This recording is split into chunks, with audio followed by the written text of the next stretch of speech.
नमस्ते दोस्तों, आप सबका स्वागत है आप ही YouTube channel Nifty and stock predictions में। दोस्तों वापस हर बार की तरह हमें और एक स्टॉक मिला है जो ब्रेकआउट दे चुका है और यहाँ पे उसने एक बार रिटेस्ट भी कर लिया है। स्टॉक दोस्तों एक स्टील मैन्युफैक्चरिंग कंपनी है, सनफ्लैग आयरन एंड स्टील।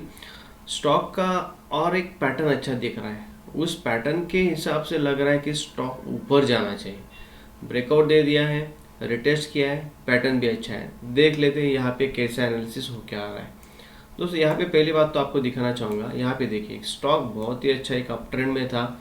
उसके बाद यहाँ पे करेक्शन दिया, फिर एक थोड़ा डाउन ट्रेंड में आ गया। यहाँ पे इसने एक बॉटम बनाया, लगभग 3-4 बार इसी लेवल से रेजिस्टेंस लेके नीचे आया।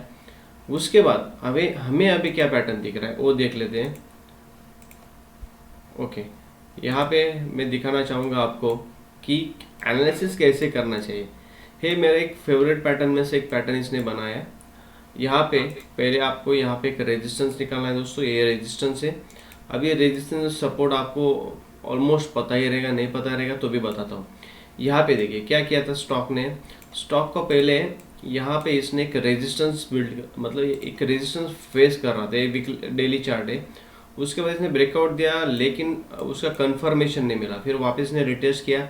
यहाँ पे लगातार दो ग्रीन कैंडल बनी, उसका कंफर्मेशन भी मिल गया, ऊपर गया।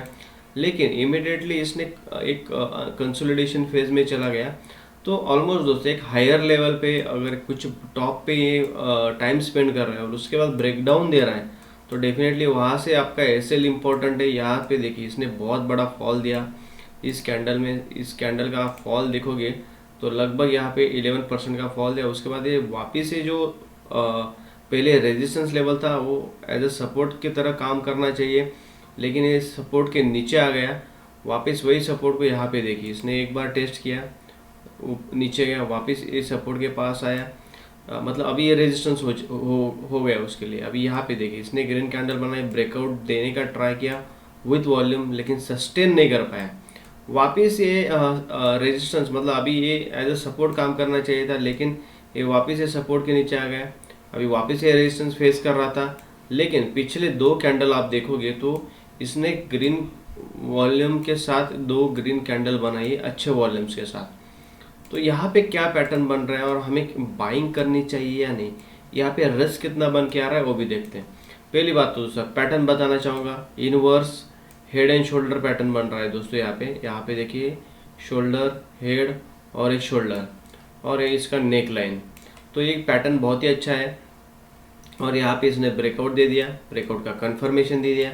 लेकिन आज के दिन इसने एक रेड कैंडल बनाई। डेफिनेटली यहाँ पे क्या होगा, यहाँ पे हमारा रिस्क बहुत ही कम बन के आएगा और टारगेट अच्छा लेने का ट्राई करेंगे। तो यहाँ पे हमारा रिस्क रिवॉर्ड, अभी आप यहाँ पे भी एंट्री लेते हो तो भी चलेगा।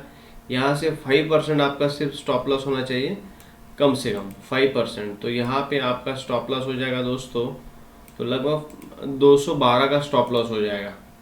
212 का आपका स्टॉप लॉस रहेगा। इस लेवल के नीचे डेली बेसिस पे अगर आपको डेली टाइम फ्रेम पे अगर आपको क्लोजिंग मिल जाता है तो डेफिनेटली हम इस स्टॉक में से निकल जाएंगे। हमारा टारगेट रहेगा यहाँ पे 250 का और एंट्री लेवल रहेगी ये। एंट्री लेवल है हमारा 223, यही लेवल रहेगा। और यहाँ पे टारगेट कितना बन रहा है, 1:2 डेफिनेटली मिल रहा है, 1:1 1:2 मिल रहा है। तो इसमें हमारा 12 रुपीज़ का स्टॉप लॉस है, मतलब 5% का रिस्क बस बैठ रहा है। और यहाँ पे 26 पॉइंट्स हमें मिल रहे हैं अच्छे, और 1:2 यहाँ पे रिस्क रिवार्ड दिख रहा है। तो दोस्तों यहाँ पे हमें प्राइस एक्शन ने तो कंफर्मेशन ऑलमोस्ट दे ही दिया है, लेकिन हमारा इंडिकेटर क्या बता रहा है वो देख लेते हैं। यहाँ पे देखिए RSI, रिलेटिव स्ट्रेंथ इंडेक्स, यहाँ पे आपको ऐड करना है। उसमें आपको शॉर्ट टर्म, मिड टर्म, मतलब मंथली, वीकली और डेली टाइम फ्रेम पे देखना है।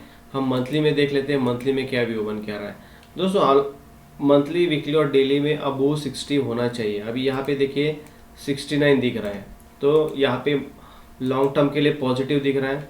मिड टर्म के लिए देख लेते हैं दोस्तों, यहाँ पे 63 दिख रहा है, वो भी पॉजिटिव है। और डेली टाइम फ्रेम पे, मतलब शॉर्ट टर्म के लिए अभी यहाँ पे वो भी ऑलमोस्ट 60 है। मतलब मंथली, वीकली और डेली पे है, तीनों टाइम फ्रेम पे हमें पॉजिटिव दिखा रहा है। तो डेफिनेटली यहाँ पे RSI ने भी हमें अच्छा खासा यहाँ पे एक सिग्नल दे दिया है। तो हमें उसी हिसाब से काम करना है। हमारा नेक्स्ट इंडिकेटर है दोस्तों EMA, मूविंग एवरेज एक्सपोनेंशियल वो देख लेते हैं, उसमें क्या व्यू बन के आ रहा है। यहाँ पे आपको 2044 का आपको EMA लगाना है।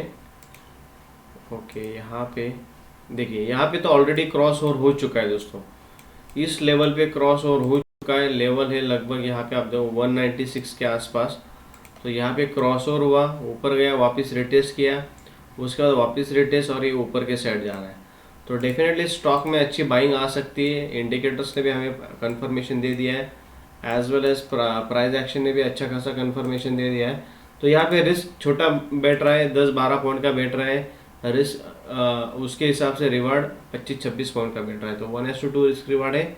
अगर आपको इस स्टॉक में एंट्री लेना रहेगा तो डेफिनेटली ले सकते हैं, लेकिन आपका भी खुद का technical analysis as well as आपका जो कोई फाइनेंशियल एडवाइजर रहेगा उसका एडवाइस ज़रूर लीजिए, बाद में इस स्टॉक में एंट्री लीजिए। मेरा जो व्यू था और मैं जिस लेवल पे एंट्री लेना चाहता हूँ वो लेवल मैं आपके साथ डिस्कस कर चुका हूँ ऑलरेडी। दोस्तों यहाँ पे अगर वीडियो अच्छा लगा रहा है तो ज़रूर लाइक और सब्सक्राइब कीजिए और शेयर कीजिए। Thank you for watching.